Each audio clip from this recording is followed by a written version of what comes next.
Hi అండి, welcome back to my channel. ఇక్కడ వచ్చేసి వంట అయితే రెడీ చేస్తున్నాను. ఇది వచ్చేసి మార్నింగ్ అయితే వండలేదు, ఇంకా ఆఫ్టర్నూనే అనమాట.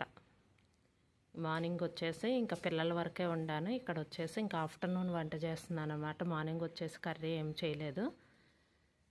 ఇక్కడ మునక్కాయను దొండకాయలు అవి ఉన్నాయి, ఇంకా పాలు పోసి చేద్దామని చెప్పేసి 2 ఉల్లిపాయలు అయితే కట్ చేసి ఇంకా కర్రీ అయితే చేస్తున్నాను అనమాట.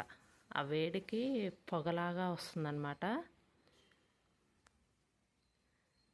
ఉడికిపోతుంది. కర్రీ అయితే చాలా బాగుంటుందండి. మనం ఇంకా దొండకాయలు అయితే ఎక్కువ లేవు, కొన్నే ఉన్నాయి అన్నమాట. ఇంకా అవి మునక్కాయలు కూడా వేసాను. ఇక్కడ వచ్చేసి ఇంకా ఈరోజు వంట వచ్చేసి ఇలా అయితే చేశాను. ఇదిగోండి కర్రీ, మునక్కాయ దొండకాయ పాలు పోసి చేసిన కర్రీ. ఇంకా కూరగాయలు ఏమీ లేనప్పుడు ఇలా ఉన్నప్పుడు ఏంటంటే ఎటు ఇంకా దొండకాయ అయినా పాలు పోసి చేసిన కర్రీ చాలా బాగుంటుందండి.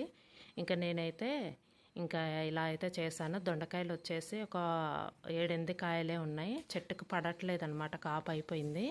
ఇంకా ఈరోజు నేను చేసిన వంట వచ్చేసి రైస్, దొండకాయ కర్రీ, దొండకాయ మునక్కాయ పాలు పోసిన కర్రీ. ఇదిగోండి దొండకాయ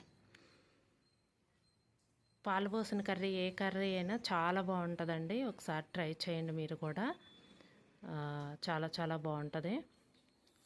ఇంకా ఈరోజు వంట వచ్చేసి ఇలా అయితే చేశాను. ఇదండి వీడియో. ఈ వీడియో కనుక మీకు నచ్చితే లైక్ చేయండి, షేర్ చేయండి. Thank you.